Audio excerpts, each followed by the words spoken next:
Hello दोस्तों, आज हम स्टार्ट करेंगे प्लेट टेक्टोनिक थ्योरी। ठीक है, उससे पहले हम डिस्कस कर लेते हैं कि हमारा एम क्या है। इस लेक्चर को स्टार्ट करने से पहले ऑब्जेक्ट ड्रिवन स्टडी करना, हम इसमें कॉन्सेप्ट की बात करेंगे, कोई भी चीज़ क्या है, क्यों है और कैसे हो रही है। हम इसमें थ्योरी की बात बिल्कुल भी नहीं करेंगे। इंग्लिश टू हिंदी ट्रांसलेट नहीं करेंगे थ्योरी का, क्योंकि थ्योरी है ही नहीं तो translation is not possible, right. तो हम बात करेंगे इन तीनों चीज़ों की। ठीक है, तो स्टार्ट करते हैं प्लेट टेक्टोनिक थ्योरी। अभी तक हम बात कर चुके हैं कन्वेंशनल करंट थ्योरी में कि ये क्रस्ट है और यहाँ पे क्या है, कन्वेंशनल करंट फ्लो होते हैं due to radio active decay and due to the temperature difference between upper layer of magma and lower layer. ठीक है, ये हम कॉन्सेप्ट बात कर चुके हैं, एक बार फिर से देख लेते हैं कि अगर कोई चीज़ हॉट है, ठीक है, तो उसमें कुछ हॉट होने का मतलब है कि उसमें कुछ एनर्जी है। ठीक है, वो एनर्जी लेके क्या जाएगी, ऊपर। वहीं जब ये एनर्जी रिलीज करेगी, मतलब अगर इसमें वो एनर्जी नहीं है तो फिर ये वापस से नीचे आएगी, मतलब कोल्ड होने के बाद। तो यही प्रोसेस होता है, ये जो यहाँ पे हो रहा है। This concept is applied here कि जब रेडियो एक्टिव डिके की वजह से जो कोर में हो रहा है, ठीक है, दिस इज अवर कोर, तो ये मैग्मा हीट होगा, ऊपर जाएगा, ठंडा होने के बाद नीचे आएगा। ठीक है, ये हम कन्वेंशनल करंट थ्योरी में डिस्कस कर चुके हैं। ठीक है, तो यहाँ पे एक नई बात होती है कि जो लेयर है क्रस्ट की, उसके नीचे एक लेयर होती है बहुत पतली सी, इसको बोला गया एस्थेनोस्फेयर। ठीक है, जिसके ऊपर प्लेट मूव कर रही है। अब यहाँ पे दो नए कॉन्सेप्ट है, एस्थेनोस्फेयर, ये एक लेयर है क्रस्ट के नीचे जिसको बोला गया एस्थेनोस्फेयर, और जिसके ऊपर क्या है, प्लेट मूव करती हैं। इसे हम इमेजिन कर लेते हैं कि जैसे ये हमारी अर्थ है। ठीक है, अगर आप इस तरह से इमेजिन करेंगे तो आपको ज़्यादा क्लियर होगा। और अर्थ के ऊपर क्या है, ये पतली सी लेयर है एस्थेनोस्फेयर की। ठीक है, और इसके ऊपर क्या है, ये कॉन्टिनेंट्स हैं हमारे, 7 मेजर कॉन्टिनेंट्स। ठीक है, और इसके बीच में कुछ छोटे छोटे पार्ट है कॉन्टिनेंट्स के। ठीक है, तो ऐसे मूव कर रहे हैं, राइट। आई थिंक इतना क्लियर हुआ होगा आपको। हम इसे इमेज से देख लेते हैं कि जो हम प्लेट्स की बात कर रहे हैं वो ये है, जैसे Eurasian plate, north American plate, African plate, south American plate, ये पैसिफिक प्लेट, नाज़का प्लेट, ये क्या है, प्लेट्स है। तो ये जो कॉन्सेप्ट निकल के आया वो है प्लेट टेक्टोनिक थ्योरी। ठीक है, वहीं से ये कंसेप्ट आया कि जो पूरी जो अर्थ है, एंटायर अर्थ को डिवाइड किया गया प्लेट्स में, राइट। अगर हम इसे और क्लियरली देखें तो ये कुछ ऐसे दिखती है। अब आपको ज़्यादा क्लियर हो गया, Eurasian, Caribbean, Arabian, African, Australian, Indian plate. ठीक है, प्लेट टेक्टोनिक के बारे में जानने से पहले हम कुछ कॉन्सेप्ट के बारे में जान लेते हैं कि जो ओशनिक प्लेट है वो ज़्यादा डेंसर है, उसकी डेंसिटी हाई है। ठीक है, और वो किसकी बनी हुई है, बसाल्ट। वहीं जो कॉन्टिनेंटल प्लेट है उसकी जो डेंसिटी है वो as compared to oceanic plate low है, इसकी डेंसिटी लो है। और ये किसकी बनी हुई है, ग्रेनाइट की, राइट। अब हम बात करते हैं इंटरेक्शन ऑफ प्लेट की। ये जो प्लेट्स हमने बात करी, जो अभी हमने इमेज में देखा, ये इंटरेक्ट कैसे करते हैं। ये मेनली, अब ये बताइए कि कोई भी दो चीज़ें हैं वो कैसे इंटरेक्ट करेंगी, या तो एक दूसरे के पास आएंगी, इसको बोला गया कन्वर्जेंट, या तो वो कन्वर्ज करेंगी, और या फिर एक दूसरे से दूर जाएंगी, इस प्रोसेस को बोला गया डाइवर्जेंट। ठीक है, या फिर वो ऐसे साइड होके स्लाइड होके निकल जाएंगी, राइट, इसको बोला गया ट्रांसफॉर्म।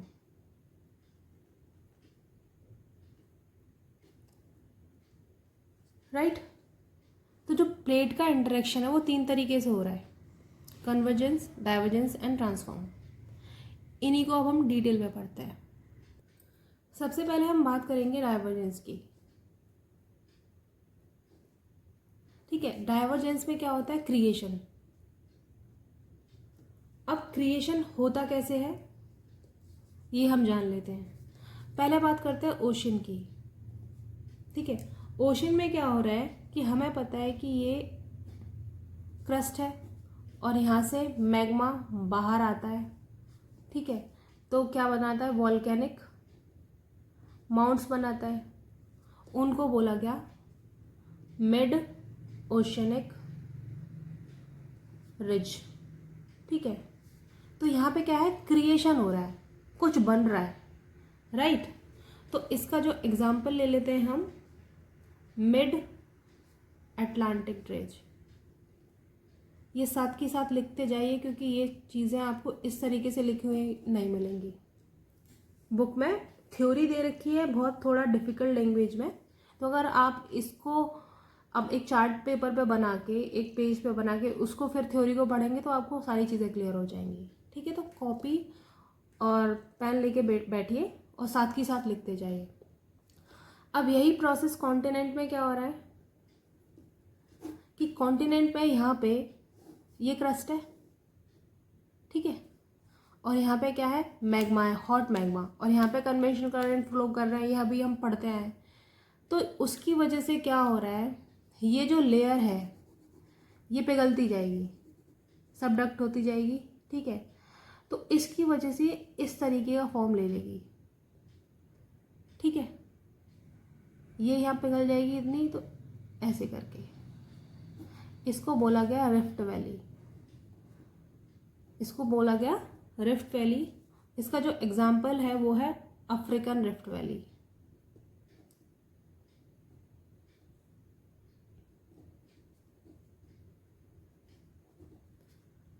एग्जाम्पल साथ के साथ लिखते जाइए आप। डाइवर्जेंस को पढ़ने के बाद अब सेकंड आता है कन्वर्जेंस।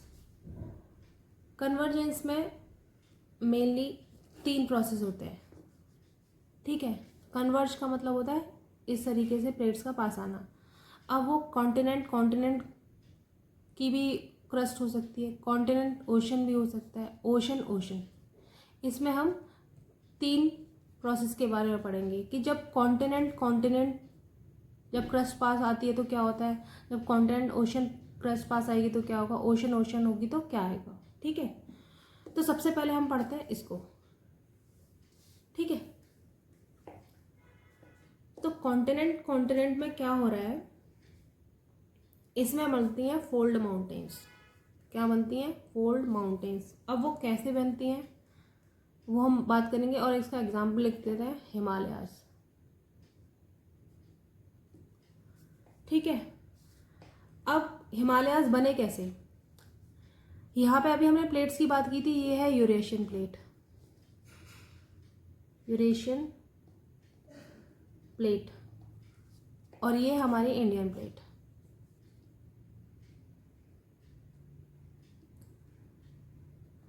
और इसके बीच में क्या है, सी, जिसको बोला गया टेथिस सी। जब ये प्लेट, इंडियन प्लेट, इसकी तरफ मूव कर रही है तो यहाँ पे क्या है, पानी में बहुत सारे सेडिमेंट्स होते हैं नीचे। जब ये पास आएंगी एक दूसरे के, तो सेडिमेंट्स क्या है, जब ये इसकी पास आई दोनों प्लेट्स, तो जो सेडिमेंट्स हो गए इकट्ठा और उनसे बनी माउंटेन्स। ठीक है, ये यूरेशियन प्लेट है और ये इंडियन प्लेट है। ठीक है, ये सेडिमेंट इकट्ठा होके फॉर्मेशन हुआ हिमालयाज का। तो जब भी कॉन्टिनेंट प्लेट मिलती है तो उससे क्या बनते हैं, फोल्ड माउंटेन्स, और इसका एग्जांपल है हिमालयाज। और ये फॉर्म कैसे हुए ये हमने समझ लिया। नेक्स्ट बात करते हैं ओशन क्रस्ट की। ठीक है, अब ये ओशन क्रस्ट हैं 2। ठीक है, अब ऐसा तो है नहीं कि दोनों की डेंसिटी सेम होगी, कि ये भी इतनी ही डेंस होगी जितनी ये है, ऐसा पॉसिबल नहीं है। तो मान लीजिए जैसे D1 है, ये D2 है, और D1 की जो डेंसिटी है इस वाली प्लेट की वो इससे ज़्यादा हायर है।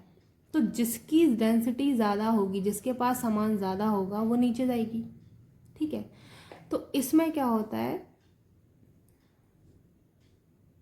ये नीचे जा रही है और ये इसके ऊपर है, तो यहाँ किसका फॉर्म होगा, ट्रेंचेस फॉर्म होंगे लाइक दिस। ठीक है, अब यही प्रोसेस, इसका अगला क्या है कि जब यहाँ पे क्या है, बहुत सारे माउंटेन्स हैं। ठीक है, माउंटेन्स बने हुए हैं, वॉल्केनिक आइलैंड्स, जिन्हें हम वॉल्केनिक आइलैंड बोलते हैं। और ये वॉल्केनिक आइलैंड क्यों बनेंगे कि जब ये सबडक्ट होगा, यहाँ पे ये सबडक्ट होगा किसमें, मैग्मा में, तो ये मैग्मा बाहर निकलेगा और उससे किसकी फॉर्मेशन होगी, वॉल्केनिक आइलैंड्स की। तो यहाँ दो चीज़ें बन रही है, पहली ट्रेंचेस बन रहे हैं और दूसरा वॉल्केनिक आइलैंड्स बन रहे हैं। और कैसे बनते हैं कि जब ये डेंसर जो प्लेट है वो सबडक्ट होगी मैग्मा में, जब ये मेल्ट करेगा और फिर कहीं ना कहीं से जब ये बाहर आएगा उससे क्या बनेंगे, वॉल्केनिक आइलैंड्स। तो यहाँ पे दो चीज़ें बन रही हैं in oceanic convergence, right. Next third convergence में हम बात करते हैं कॉन्टिनेंट और ओशन की। ठीक है, इससे दो चीज़ें फॉर्म होती हैं, पहली फोल्ड माउंटेन्स बनती हैं और दूसरा ट्रेंचेस बनते हैं। अब ये कैसे बनते हैं ये जान लेते हैं कि जैसे ये ओशनिक प्लेट है और ये है कॉन्टिनेंट प्लेट।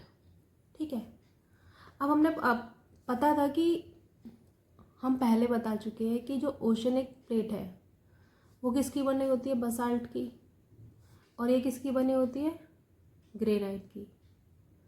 तो इसकी जो डेंसिटी होती है वो हाई होती है एज कंपेयर टू दिस, तो इसकी लो होती है। तो जिसकी डेंसिटी हाई होगी वो नीचे सबडक्ट करेगी, ये सबडक्ट करेगी, तो यहाँ क्या फॉर्म होंगे, ट्रेंचेस, राइट। अब जो कॉन्टिनेंट प्लेट होती है और ये ओशन है, ठीक है, तो इसमें क्या होगा, यहाँ पे कुछ माउंटेन्स भी होंगे। क्या होंगे, माउंटेन्स। दूसरा डायग्राम बना लेते हैं, ये ओशनिक प्लेट है और ये कॉन्टिनेंट प्लेट है। तो यहाँ पे इस पर कुछ माउंटेन्स होंगी जिसमें से रिवर फ्लो कर रही होंगी, और रिवर अपने साथ क्या लाती है, सेडिमेंट्स। तो सेडिमेंट्स के इकट्ठा होने से क्या बोलते हैं, फोल्ड माउंटेन्स। ठीक है, तो एग्जाम्पल लेते हैं, पहला जो पैसिफिक प्लेट है,